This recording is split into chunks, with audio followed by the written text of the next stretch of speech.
Hi, it's time for Ralph's Tip of the Week, and this week we're talking propellers.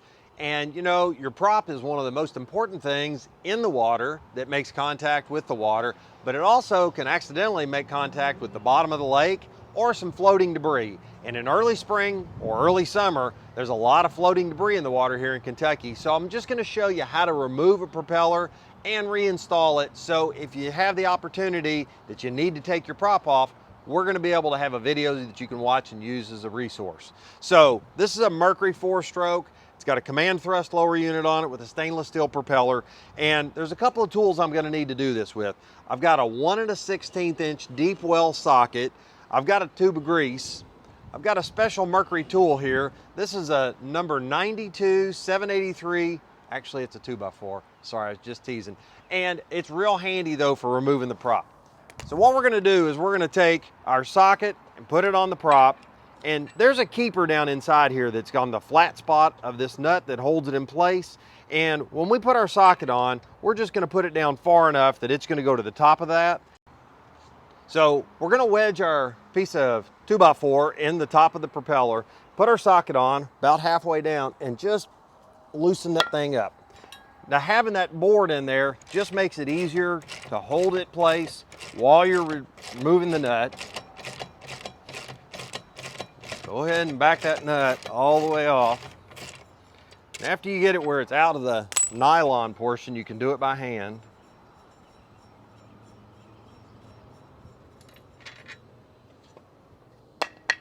There's our keeper right there that was bent up next to the nut to hold it in place. And it's got tabs right here that go on to 2 spots on the prop. Now we can just slide the prop off. Give it a quick visual inspection here. There's our washer. We're looking for fishing line in behind here. Make sure there's none there. Then, if you'll notice, this is tapered, and so is the shaft. You always want the wider edge to go on first, and this beveled edge to go in the back of your propeller.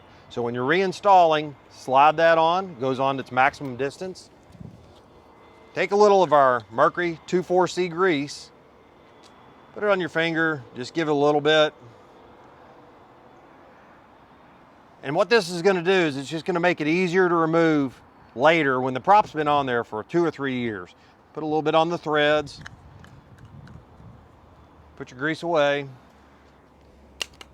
Now we're going to take the propeller, and on the inside we've got a plastic hub that's removable, which sometimes that will shear off if you hit something. So you want to give it a good inspection, make sure there's no damage to it from either side. And then when we replace the prop, we're going to slide it on, and then you have to get your splines lined up. Make sure it goes down into the housing good. Now, our keeper goes back in, lining up at the tabs.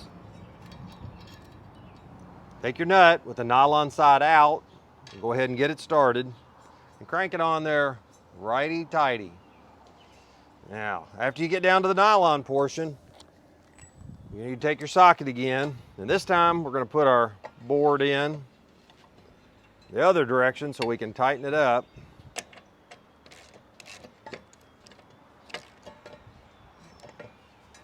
Just hold it in place and start cranking her down. Now, as we're cranking it down, we want to go for the tightness in torque. They call it 75 to 85 foot-pounds, which in layman's terms is really, really tight. But we're also looking for to have the tabs next to our flat spot. Once we get them where they're lined up, take our crescent wrench here and bend those little things over so they're right up next to the flat spot on the nut.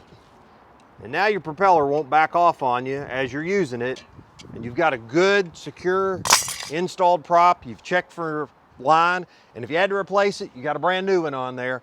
If you need to carry a spare prop, we keep them here at Stokley's Marine. We carry the spare hubs for it. Only thing you're going to need to get at the store, other than what we have, that 1 1/16 inch deep well socket. So be sure you get one of those. Keep it on your boat, just in case. And have a great week, and let's go to the lake.